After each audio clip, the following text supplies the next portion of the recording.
భవానీ. జై భవానీ. ఈ రోజు మాలకి రెండో రోజు కదా. నిన్నట్లానే సేమ్ తెల్లవారుజామునే లేచి ఇల్లు శుభ్రం చేసి ఇంకా పిల్లల స్నానాలు మావి అన్నీ అయ్యేసరికి టైం అయితే అయ్యిందండి. పూజ మాత్రం చాలా బాగా అయిపోయింది. పిల్లలు కూడా ఎంత ఇంట్రెస్ట్ చూపిస్తున్నారంటే డాడీ ఆ పాటలు పాడుదాం ఈ పాటలు పాడుదాం అని చెప్పి నాకు చాలా హ్యాపీగా అనిపిస్తుంది. అసలు అమ్మని చూపించేస్తాను రండి. నా మాలకి రెండో రోజు, నవరాత్రుల 4వ రోజు, కాంత్యాయని దేవి అవతారం కదా ఈరోజు ప్రసాదం వచ్చేసరికి బెల్లం అన్నం, పప్పు అన్నం, లేకపోతే రవ్వ కేసరైనా పెట్టుకోవచ్చు అనమాట.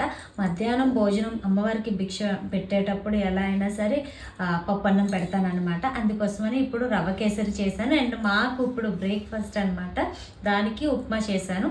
అది కూడా అమ్మవారికి నివేదించాను. తెల్లవారుజామునే చేసింది, మరి ఆవిడకి కూడా అన్నీ పెట్టాలి కదా, అందుకే అన్నీ నివేదించాను. ఇలా వచ్చేయండి, ఇలా అయితే చేసుకున్నాను. రోజ్ పెటల్స్తో అనమాట. అక్క పువ్వులు చింపి వేయకుండా అని అనకంటే, అవి ఆల్రెడీ దేశవాళీ ఫ్లవర్స్ కదా, ఆ రెక్కలన్నీ ఊడిపోయావన్నమాట. అందుకే అమ్మవారికి ఇలా పూజ అయితే చేసుకున్నాం అష్టోత్తరాలతో. ఈరోజు పూజ కూడా చాలా అంటే చాలా బాగా అయింది. పసుపు వినాయక గణపతిని అయితే తీసేసాను. మేము రాసుకుంటామని చెప్పాను కదా, తీసి పక్కన పెట్టేశాను అనమాట.